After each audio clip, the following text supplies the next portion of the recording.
কেমন আছো তোমরা সকলে? নিশ্চিত সকলে ভালো আছো।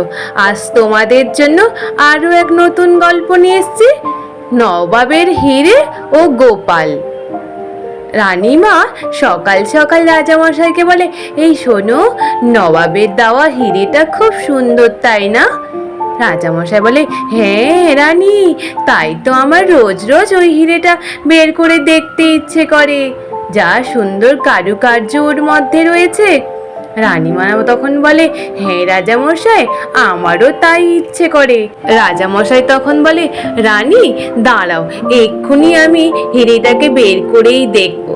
তারপর রাজামশাই সিন্দুকটা খুলে অমনি হিরেটা যখনই বের করতে যায়, দেখে হিরেটা নেই। উনি বলে, রানী হিরেটা কোথায়? হিরেটা তো নেই। রানীমা বলে, হ্যাঁ, এ কি কথা বলছো, হিরেটা নেই মানে? রাজামশাই বলে, রানী এই সিন্দুকের চাবি তো তোমার শাড়ির আঁচলে বাঁধা থাকে, তাহলে কোথায় গেল? দেখো তো তোমার আঁচলে বাঁধা আছে কিনা। রানীমা বলে, না নেই তো, আমার আঁচলে নেই তো। এই শাড়িটা তো আমি কালকে কাচতে দিয়েছিলাম, ওই একটা দাসী এসে নিয়ে গেছিল। আর একটা শাড়ি দেখি তো, ওটা কালকে যে শাড়িটা নিয়ে গেছিল, ওই শাড়িটা গিয়েও দেখে ওর মধ্যে নেই।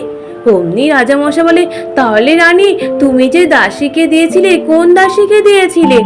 রানীমা বলে, ওই দাসীটাকে নতুন নতুন মনে হলো, আর চেহারাটা কেমন পুরুষ পুরুষ মনে হলো, কিন্তু মুখটা তো ঘোমটা দিয়ে ঢাকা দেওয়া ছিল, তাই বুঝতে পারিনি রাজামশাই। কি হবে এখন? নবাব যদি দেখতে চায় ওই হিরেটা? রাজামশাই বলে, তোমাকে আর ওইটা নিয়ে চিন্তা করতে হবে না, আমি দেখছি কি করা যায়। অমনি রানীমা বলে যে, তাহলে একটু গোপালের সাথে আলোচনা করে নিও, কেমন? গোপাল যদি পারে এই হিরে চোরটাকে ধরতে। তারপর ওদিকে নতুন মন্ত্রী ভগবান ওর গিন্নির কাছে গিয়ে বলে, গিন্নি জানো আজকে কি হয়েছে? অমনি গিন্নি বলে, বটাঘটাকে যে কাজটা করতে পাঠিয়েছিলে ওটা কি হয়ে গেছে? বলে, হ্যাঁ, ওই কথাই তো তোমায় বলতে চাইছিলাম, বটাঘটা গিয়ে নবাবের দেওয়া হিরে রাজামশাইয়ের সিন্দুক থেকে চুরি করে নিয়ে চলে এসছে। বলে, তাই নাকি? দেখি দেখি কেমন ওই হিরেখানি। ভগবান বলে, না না, এখনো আমার হাতে আসেনি তো। ওই হিরেটা আমি পেলে নবাবকে গিয়ে দিয়ে দেব, বলবো এমন একজন রাজামশাইকে দিয়েছেন আপনি হিরে, উনি দায়িত্ব করে কোনো জিনিস রাখতেই পারে না। দেখুন, আমি চুরি হয়ে গেছিল, আমি চোরের কাছ থেকে নিয়ে এসেছি। অমনি ভগবানের গিন্নি বলে, যদি তোমায় নবাব জিজ্ঞেস করে যে চোরটা তাহলে কে, তখন তুমি কি বলবে? অমনি ভগবান বলে, তখন বলে দেবো বটাঘটা চুরি করেছিল, তাদের হাত থেকে আমি ছিনিয়ে নিয়ে চলে এসেছি। পরের দিন রাজসভা শুরু হতেই রাজামশাই গালে হাত দিয়ে চিন্তিত অবস্থায় বসে রয়েছেন।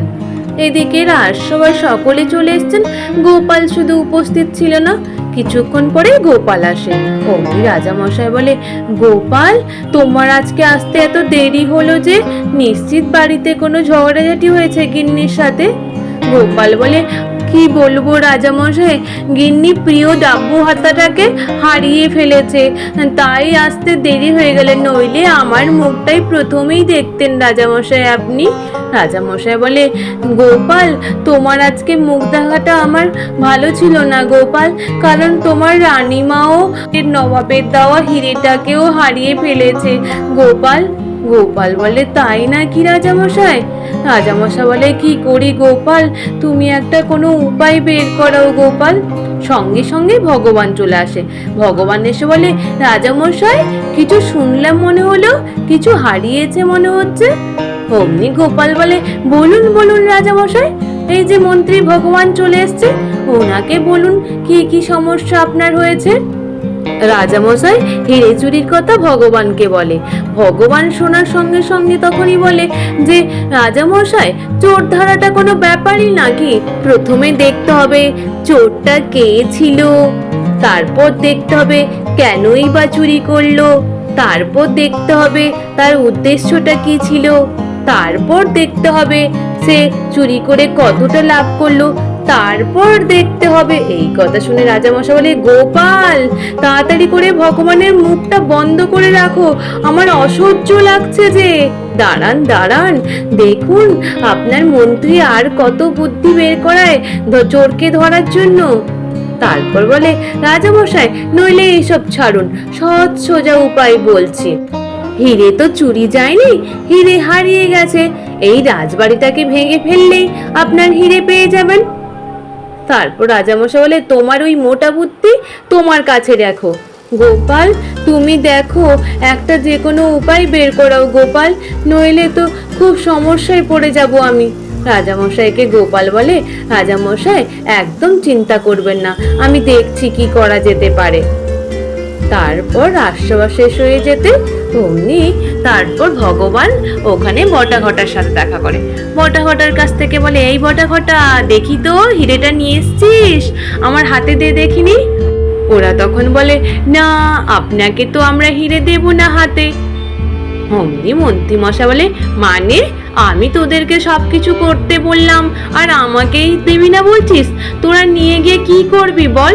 তোরা তো আর ওই হিরেটাকে বিক্রি করতে পারবি না, কারণ ওই হিরেটা যদি বিক্রি করতে যাস তাহলে ঝড়ে তো বুঝতে পেরে যাবে এটা নবাবের হিরে, তখন তো তোদেরকে শুলে চড়াবে। ওরা তখন বলে, হে ঘটা, এই আমাদের মাথায় তো এই বুদ্ধিটা আসেনি। তাহলে নেন নেন মন্ত্রীমশাই নেন, তাহলে বলুন আমরা কি করব আগে বলুন। মন্ত্রীমশাই বলে, তাহলে আমি যেটা বলছি সেটা কর, আগে হিরেটা তো আমার হাতে দে। তারপর হিরেটা হাতে নিয়ে নেয়, তারপর বলে, তোরা চুপটি করে এখানে বসে থাক, আমি এই হিরেটা নিয়ে গিয়ে নবাবের কাছে নিয়ে যাব। দিয়ে নবাবকে গিয়ে বলবো, নবাব আপনি রাজা কৃষ্ণচন্দ্র একজন অপরাধ রাজাকে আপনি হিরেটা দিয়েছিলেন, সারাক্ষণ গোপালকে নিয়ে ব্যস্ত থাকে আর হিরের কোনো লক্ষ্য নজর রাখে না, হিরে তো চুরি হয়ে গেছিল, আমি তো চোরটাকে ধরে এই হিরেটা নিয়ে এসেছি। বটাঘটা তখন বলে, যদি বলে চোরটাকে তখন কি বলবেন আপনি? তখন আমি বলবো সেই একটা সান্ডা গন্ডার লোক, আমি তার কাছ থেকে ছিনিয়ে নেওয়ার সঙ্গে সঙ্গে আমাকে মাটিতে ফেলে দিয়ে পালিয়ে যায়, এইরূপ করে বলে দেব। তোদেরকে আর এইসব নিয়ে চিন্তা করতে হবে না। তারপর নবাব খুশি হয়ে যেটা আমাকে উপহার হিসেবে দেবে সেটা আমরা তিনজনে মিলে ভাগ করে নেব।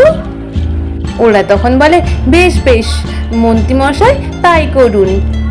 তারপর ভগবান জিজ্ঞেস করে, আচ্ছা ঘটা, তোকে যে আমি আমার গিন্নির শাড়িটা যে পরতে দিয়েছিলাম চুরি করতে যাওয়ার সময়, ওই শাড়িটা কোথায় রেখেছিস?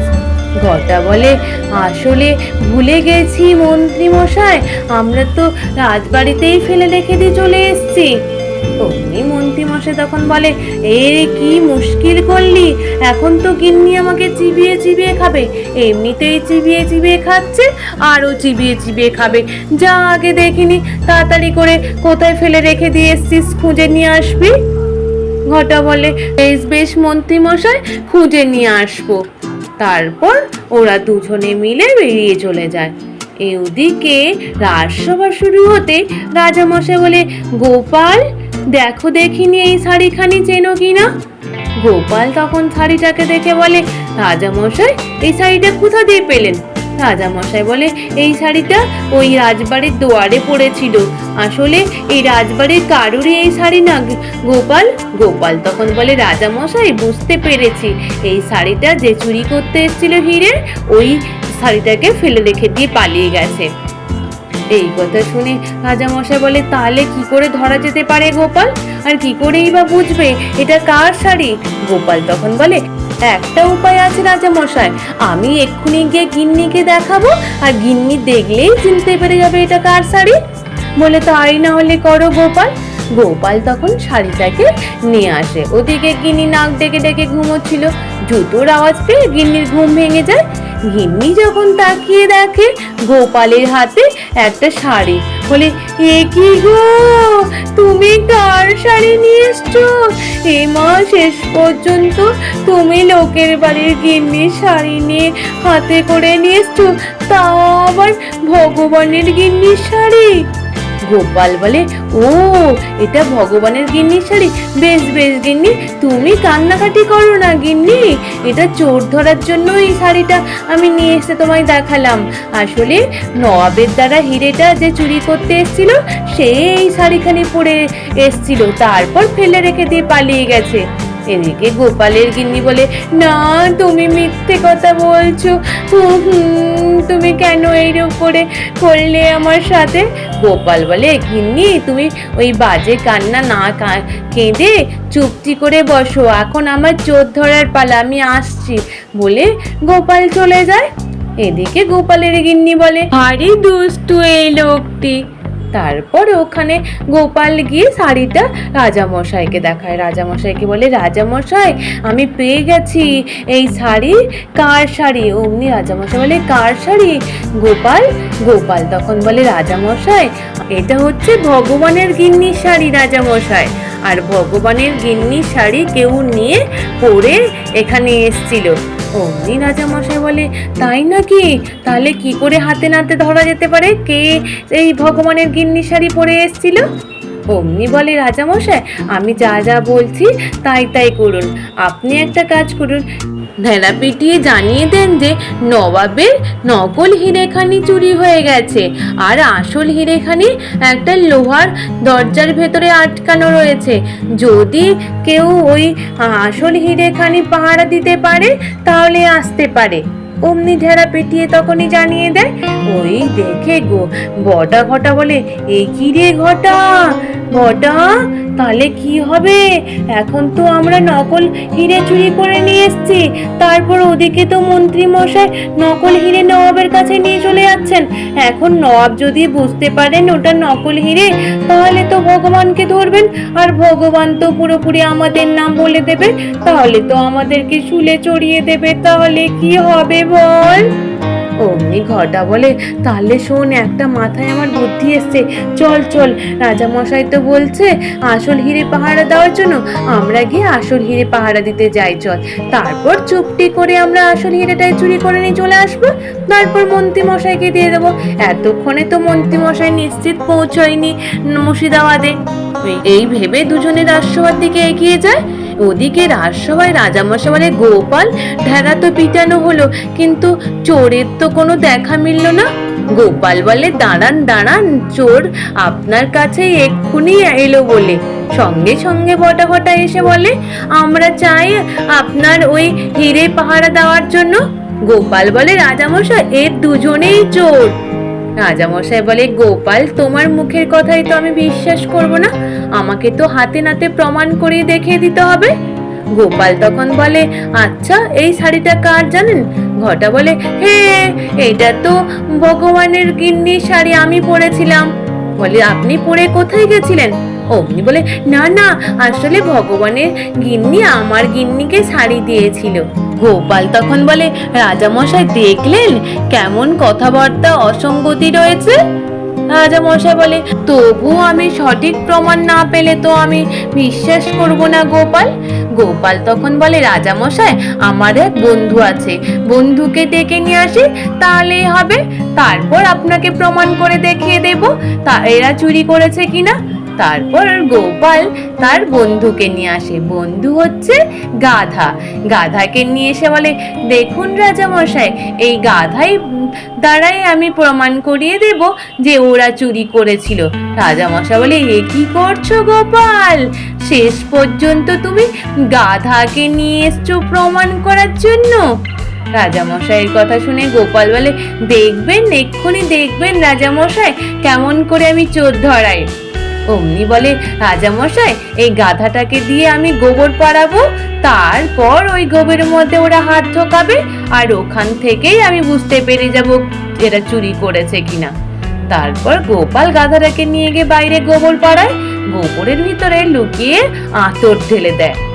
তারপর রাজামশাইকে আর বটা ঘটাকে ডেকে পাঠায়। রাজামশাই বটা ঘটায় এসে কে আসতে গোপাল তখন বলে, রাজামশাই বটা ঘটাকে ওই গোবর মধ্যে হাত ডুবিয়ে তারপর বালতির জলে হাতটা ধুয়ে চলে আসতে বলুন, তাহলেই আমরা বুঝতে পেরে যাব এরা চুরি করেছে কিনা।